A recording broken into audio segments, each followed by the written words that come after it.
नमस्कार. माझ्या व्हिडिओमध्ये आपलं सर्वांचं मी खूप मनापासून स्वागत करते. थंबनेल पाहून तुम्ही ओळखलाच असाल की हा व्हिडिओ कशावरती आहे. नक्कीच तुम्ही ओळखलंच असणार. तर हा व्हिडिओ आहे एका मुलाचा आणि अपयश आल्यानंतर तो मुलगा काय करतो जीवनात हे तुम्ही आता ऐका. काय झालं, एक मुलगा होता खूप छान, खूप हुशार, चेन्नईचा. तो खूप मन लावून अभ्यास करायचा. त्याला अभ्यासाव्यतिरिक्त काहीच समोर दिसायचं नाही. नेहमी त्याच्या हातामध्ये पुस्तकच राहायचं. आईवडील फार आनंदात होते की मुलगा इतका हुशार कसा काय निघाला आणि त्याला अभ्यासाची किती आवड आहे. तर आईवडील पूर्ण त्याला सपोर्ट करायचे. कुणाला छान वाटत नाही मुलगा इतकाच अभ्यास करतो, त्याला अभ्यास कर सुद्धा म्हणावं लागत नाही. तर आईवडिलांना का आनंद होणार नाही आणि आईवडील का सपोर्ट करणार नाही. आईवडील खूप सपोर्ट करायचे. असं करत करत तो प्रथम क्रमांकामध्ये प्रत्येक वर्गामध्ये पास होत गेला. शिक्षक पण खूप आनंदात होते आणि शिक्षक पण म्हणायचे की हा मुलांचं तर काही नाही, भविष्य खूप चांगलं आहे, हा मुलगा खूप पुढे जाणार आहे, खूप मोठं नाव करणार आहे, असं सर्वजण पाहिलं की म्हणायचे. आणि आजूबाजूचे शेजारी त्यांचे मित्रमंडळी सर्व याचं उदाहरण द्यायचे. बघा तो मुलगा किती हुशार आहे, तो किती पुढे जाणार आहे, पहा किती अभ्यास करतो, प्रत्येक क्लासमध्ये तो प्रथम क्रमांकावरच पास होतो, असे हेवा देवा पण करायचे. नंतर चेन्नईमधूनच तो काय करतो, IITची डिग्री घेतो एकदम प्रथम क्रमांकावरच. तिथं सुद्धा काहीच एक मार्क सुद्धा त्याला कमी नाही. सेकंड क्लास तर नाहीच नाही. जीवनात तर तो सेकंड क्लास तर काय असतं हा पाहिला सुद्धा नव्हता. नंतर चेन्नईमधून IIT केल्यानंतर तो BTech सुद्धा तिथूनच करतो चेन्नईमधून. मग नंतर काय होतं, BTech झालं, IIT झाली, एवढ्या मोठ्या डिग्र्या झाल्या. आता आणखीन एक डिग्री त्याला करायची होती MBA. आता आईवडिलांना त्यांनी म्हणलं की मला अमेरिकेमधून घ्यायचं आहे MBAची डिग्री. आईवडील खूप आनंदात, खूप प्रयत्नशील आईवडील आणि खूप मेहनती, कष्टी आणि खूप सपोर्टिव्ह नेचरचे. आणि त्यांनी म्हणलं की तू प्रयत्न कर, आम्ही तुला सर्व काही देणार, तुला काय पाहिजे ते. मग काय, तो गेला अमेरिकेला जाऊन तो कॅलिफोर्नियाच्या युनिव्हर्सिटीमध्ये MBAची डिग्री सुद्धा घेतली. ते पण प्रथम क्रमांकावरच, काहीच कमी नाही. मार्कामध्ये इतकी सुद्धा कटौती नाही. शिक्षक तिथले पण खूप खुश झाले, खूप आनंदी याच्यावरती. काय मुलगा आहे, काय बुद्धी, चाणाक्षी बुद्धी, काय म्हणावं लागेल अशा बुद्धीला. सर्वजण एकदम अचंबे व्हायचे त्याच्या बुद्धीचं, त्याचा क्रमांक आणि त्याचे सर्टिफिकेट पाहून.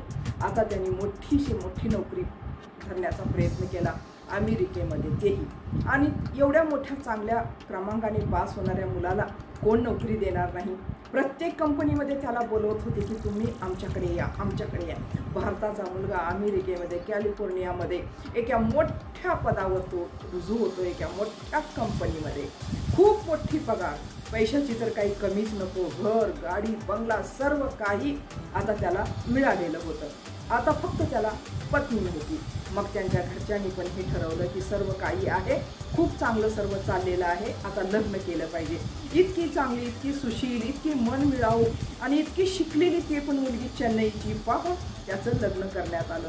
तो पत्नीला घेऊन चेन्नईला गेला. चेन्नईला गेल्यानंतर त्या मोठ्या आलिशान बंगल्यामध्ये पती पत्नी राहू लागले. गाडी काय, बाग बगीचा काय, कोणत्याही गोष्टीची तिथं कमतरताच नको. सर्व काही अवेलेबल, काहीच कमीच नको. पैसा तर मग काय, पैशाचा तर तिथं पाऊस होता त्याच्याकडे, काहीच कमी नव्हतं. किती आनंदाचे क्षण होते. पाहता 2 मुलं पण झाले. मग नंतर या पुढचा जो प्रसंग आहे तुम्ही जर ऐकला तर तुम्ही सुद्धा थक्क होऊन राहाल. हे असं कसं घडलं. मी असंच तुमच्यापुढे स्टोरी आणत नाही, मी परत अगोदर थक्क झाले. मला सुद्धा आश्चर्य वाटलं की जीवनात असं पण होतं का, असे पण विचाराचे लोक असतात. ते यश संपादन करून त्यांना शेवटी काय मिळालं, काय आपल्याला एक शिक्षा मिळणार आहे. म्हणून मी ही स्टोरी आपल्यासमोर घेऊन आलेली आहे. मी ब्लॉग तर दाखवतच असते, डेली रुटीन दाखवत असते, पण काही गोष्टी मी तुम्हाला मोटिवेशनल सुद्धा सांगत राहील मध्ये एकेका व्हिडिओमध्ये. तर पुढचा आपण भाग घेऊन न भटकता इकडे तिकडे. तर काय झालं, एके दिवशी असं झालं, प्रसंग इतका वाईट, दुर्दैवी प्रसंग. ही घटनाच अशी की तो काय करतो, पत्नी आणि मुलं झोपलेली असताना गोळ्या झाडतो त्यांच्यावर, पत्नीवर, मुलावर गोळ्या झाडतो आणि स्वतः पण गोळ्या झाडून तो आत्महत्या करतो. किती गोष्ट विचार करण्यासारखी आहे. इतका शिक्षण घेतलेला मुलगा, इतका हुशार मुलगा, आणि असंही करावं का, असंही करतात का. केला ना, सत्य घटना आहे. मग काय, आली पोलीस, तहकीकात सुरू झाली. इतक्या चांगल्या क्रमांकावर, इतक्या मोठ्या पदावर असलेल्या मुलांना असं कसं केलं, सर्व काही त्याची तहकीकात सुरू झाली की पाहणी सुरू झाली. मित्रांनी जोर लावला की हे असं का झालं, असं का केलं, हे आम्हाला कळालंच पाहिजे. मग तिथे तपासणी करत असताना एक सुसाईड नोट पण मिळाला. त्या नोटमध्ये त्याने जे लिहिलेलं होतं ते ऐका. त्याने लिहिलेलं होतं की मागच्या 6 महिन्यापासून, या वर्षापासून अमेरिकेमध्ये आर्थिक मंदी आल्यामुळे माझी नोकरी गेलेली आहे आणि मला पगार माझा बंद झालेला आहे आणि त्यामुळे आमच्यावर असे दिवस आले की आम्ही राहावं काय, खावं काय आणि गाडीचा हप्ता कसा भरावा हे सुद्धा भरण्यासाठी सुद्धा आमच्याकडे पैसे नव्हते. मुलांची फीस आणि खाण्यासाठी, अन्न घेण्यासाठी, अन्न पुरवठा करण्यासाठी, संसार चालवण्यासाठी सुद्धा आमच्या पती पत्नीकडे पैसे नव्हते. मग मी एका पेट्रोल पंपवर सुद्धा नोकरी केली, पण तेथे कमी पगार असल्यामुळे तीही नोकरी मी सोडली. मग नंतर माझे इतके हाल अपेष्टा होऊ लागले. मी हे सर्व आपल्या गावी पण सांगू शकलो नाही की इतका मोठ्या पदावर असलेल्या माणसाची अशी स्थितीगती होईल. तेही माझं मजाक उडवतील, ते माझ्यावर हसतील आणि मला काहीतरी म्हणतील असं मला वाटलं आणि म्हणून मी आपल्या पत्नीला, 2 मुलांनाही सर्वप्रथम ठार केलं आणि नंतर मी मरणार आहे, ह्या गोळ्या झाडून आत्महत्या करणार आहे. माझे आत्महत्या करण्याचे हे कारण आहे. पहा, भारताची अमेरिकेचं असा प्रसंग सत्य घटनेवर आधारित न्यूजपेपरकडे आलेला. हे ऐकून तुम्हाला कसं वाटतं, का असं केलं? त्याचं एकच कारण म्हणजे आम्हाला अपयश सुद्धा पचवण्याची सवय लागली पाहिजे. असं नाही की जीवनात प्रत्येक वेळेस यशच मिळत जाईल. जीवनात सारखंच आपलं, नेहमीच आपलं चांगलंच होत राहील. कितीही आपण चांगल्या घराण्यातले असो, कितीही चांगल्याला आपल्याला सपोर्ट करणारे असो, आपल्याला कधी जीवनात अपयश सुद्धा सहन करावं लागेल.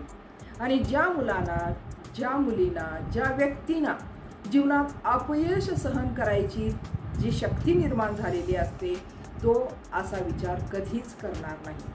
जीवन हे संघर्षमय जीवन असतं. जीवनात केव्हाही एकसारखा प्रसंग केव्हाच येत नसतो. कधी चांगलं तर कधी वाईट प्रसंग येत असतात. कधी हसावं तर कधी रडावं पण लागतं. कधी उपाशी राहावं लागतं, कधी तूप रोटी पण खायला मिळते. हे कळालं पाहिजे. आणि प्रत्येक आईवडिलांनी आपल्या मुलाला आपल्या हातात, आपल्या घरात राहीपर्यंत हे शिक्षण जरूर दिलं पाहिजे. जोपर्यंत मुलगा आपल्याजवळ आहे. नंतर 12वी, त्याच्यानंतर 10वीच्या नंतर काही मुलं बाहेर जातात, 12वी नंतर काही मुलं बाहेर जातात. त्यानंतर आपण त्यांना काहीच शिकवू शकत नाही. जोपर्यंत आपल्याजवळ आहे त्यांना प्रत्येक गोष्टीची जाणीव करून दिली पाहिजे की हे प्रसंग येतात, असं होतं. आपण शाळेला निघालेलो असतो, कधी मुलाचा सॉक्स मिळत नाही, त्यामुळे मुलं काय करतात, आपटा ओरडा सुरू करतात. त्यांना सांगायचं नाही, हे सर्व होणारच, तुला शोधावं लागेल, जावं लागेल. कधी त्यांना टिफिन आवडत नाही, मग तसंच आपटतात घरी येऊन, खात नाही, तुला हे खाल्लंच पाहिजे. कधी चाललो आपण, गाडीत पेट्रोल संपलेलं असतं, मुलं एकदम चिडचिड करायला सुरू करतात. आपल्याला भरता येत नाही का बाबा, असं नाही होतं कधी. काय हरकत नाही, आपण पुढे थोडं गाडी वळून जाऊ आणि नंतर तिथे भरू. प्रत्येक जीवनाच्या वळणावर निगेटिव्ह मतलब नकारात्मक विचार करून चालणार नाही. आपल्या मस्तिष्काला आपण काय देतो संदेश, तेच आपलं मस्तिष्क विचार करत असतं. तर हमेशा सकारात्मक राहण्याची प्रवृत्ती ठेवा आणि मुलांना अपयश सुद्धा पचवून खायला शिकवा. अपयश येणार, जीवनात कठीण प्रसंग येणार, आत्ताचेच हे जीवन पुढे चालून राहणार नाहीत, हे शिकवलं पाहिजे. हे शिकवल्यानंतर मुलं असं जीवनात कधीच करणार नाही. तो मुलगा जो चेन्नईचा आत्महत्या केलेला होता, त्याला पुढे असे प्रसंग पाहावे लागेल हे माहीतच नव्हतं. त्यानं अपयश कधीच पाहिलं नव्हतं. प्रत्येक वर्षी चांगल्या मार्कानं तो पास गेलेला होता. जीवनात त्यानं एवढंच पाहिलेलं होतं, मी एकदम पहिल्या क्रमांकावरच राहणार. अशी त्याने आपली प्रवृत्ती, आपलं माइंड, आपला विचार त्याने ठेवलेला होता. म्हणून पुढे चालून असे प्रसंग त्याला बघावे लागले आणि पूर्ण संसार पूर्ण उद्ध्वस्त होऊन गेला, त्याचं घर आणि त्याचं स्वतःचं जीवनसुद्धा. तर मुलांना एवढं शिकवा की अपयश हे आपल्यासाठीच असतं आणि त्याला बचवणंसुद्धा आपलंच काम असतं. तर तुम्हाला हा व्हिडिओ कसा वाटला, आवडला तर नक्की लाईक, शेअर, कमेंट्स करा आणि नवीन असाल तर सबस्क्राईब करायला विसरू नका. भेटू पुढच्या व्हिडिओमध्ये असेच एक नवीन विचार घेऊन. तोपर्यंत धन्यवाद.